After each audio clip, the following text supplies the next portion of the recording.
Halo semuanya, selamat datang kembali di sesi pembahasan mendalam kita. Hari ini kita mau gali sesuatu yang ya kayaknya akrab banget sama kita semua, stres. Tapi bukan cuma soal, aduh kerjaan numpuk gitu ya. Kita mau coba bedah apa sih sebenarnya stres itu. Nah, sumber kita kali ini dari kutipan buku Surrounded by Idiots.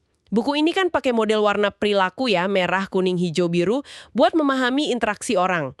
Jadi misi kita sekarang menggali definisi stres versi buku ini. Dan kenapa kok respon orang bisa beda-beda banget ke pemicu yang sama? Kita sering banget dengan kata stres, tapi oke, mari kita bongkar ini bareng-bareng.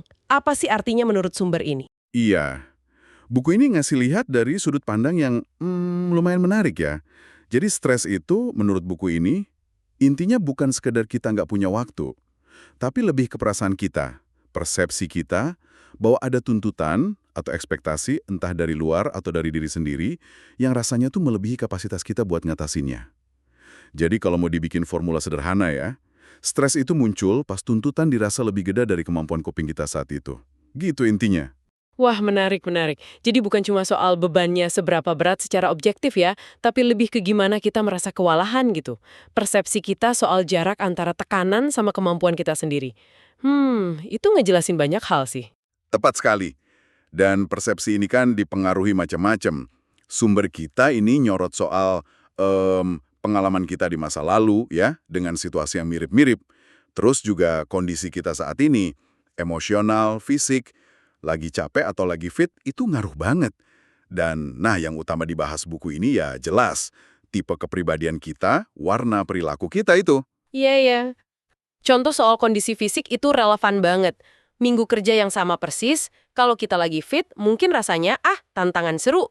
Tapi kalau lagi kurang tidur atau pikiran lagi ruwet, wah bisa jadi mimpi buruk banget kan? Nah, ngomong-ngomong soal kondisi internal nih, gimana buku ini ngaitinnya ke tipe kepribadian yang tadi Anda sebut, warna-warna itu? Oke, jadi buku ini ngegarisbawahi gini. Warna perilaku kita itu, merah, kuning, hijau, biru, itu sebenarnya nggak nentuin seberapa kuat kita ngadepin stres. Bukan itu poinnya. Tapi lebih ke apa sih yang cenderung jadi pencuri energi atau pemicu stres buat tipe itu. Dan gimana cara mereka biasanya bereaksi kalau udah stres. Stres itu seringnya muncul karena kita ngerasa, kok kayaknya banyak banget energi keluar buat hal yang salah, yang nggak sejalan sama dorongan alami kita. Oke. Berarti pemicu stres itu bisa personal banget ya jatuhnya. Sesuatu yang bikin tipe A rasanya energinya kesedot abis, bisa jadi malah bikin tipe B semangat gitu. Misalnya nih, apa mungkin ya tipe yang analitis banget, kayaknya biru gitu, bisa stres kalau disuruh ikut sesi brainstorming dadakan terus-terusan tanpa persiapan? Sangat mungkin. Itu contoh bagus banget. Gimana aktivitas yang nggak pas buat satu tipe bisa jadi pencuri energi. Nah, temuan kunci lain dari buku ini, pas kita stres, kecenderungan perilaku normal kita itu nggak hilang, malah jadi makin kuat, makin ekstrim, makin berlebihan. Kita nggak jadi orang lain, tapi jadi versi diri kita yang lebih intens, gitu. Itu dia. Makanya kadang kita lihat reaksi orang kok kayaknya lebay banget ya pas lagi tertekan. Kayak contoh di buku itu ya, tipe merah yang biasanya tegas, kalau stres bisa jadi makin dominan atau malah agresif. Sementara tipe hijau yang kalem, kalau stres malah makin pasif, makin narik diri, atau susah banget ambil keputusan. Betul sekali. Nah, inilah kenapa memahami pemicu stres yang spesifik, yang sering dikaitkan sama tiap warna, dan itu dibahas lebih detail di bukunya, jadi penting. Ini bukan cuma biar tahu aja, tapi biar kita bisa lebih sadar, ngenalin potensi pencuri energi itu.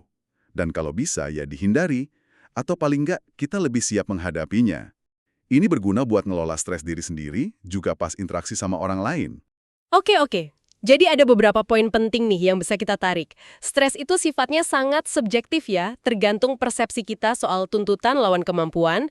Reaksi kita juga unik, dipengaruhi pengalaman, kondisi kita, dan terutama warna kepribadian kita, yang juga nentuin apa sih pencuri energi buat kita. Dan pas stres, sifat dasar kita malah cenderung jadi lebih kelihatan, bahkan berlebihan. Nah, terus apa nih artinya buat Anda yang lagi dengerin? Ya, ini bisa jadi bahan refleksi yang bagus menurut saya. Coba deh Anda ingat-ingat lagi situasi stres terakhir yang Anda alami. Coba dipikirin, pemicu utamanya tuh beneran situasinya kah? Atau jangan-jangan lebih ke persepsi Anda tentang tuntutan yang ada dibanding kemampuan Anda saat itu. Atau coba bayangkan deh, orang dengan warna kepribadian yang beda dari Anda, kira-kira bakal lihat atau bereaksi gimana ya di situasi yang sama persis itu. Nah, mikirin hal kayak gini, ini bisa jadi langkah awal buat lebih kenal apa aja sih pencuri energi yang spesifik dalam hidup Anda. Pertanyaan yang menarik banget buat dibawa pulang dan direnungkan ya. Oke, dengan ini pembahasan mendalam kita tentang definisi stres dan faktor-faktornya berdasarkan sumber kali ini kita cukupkan dulu. Sampai jumpa di sesi berikutnya.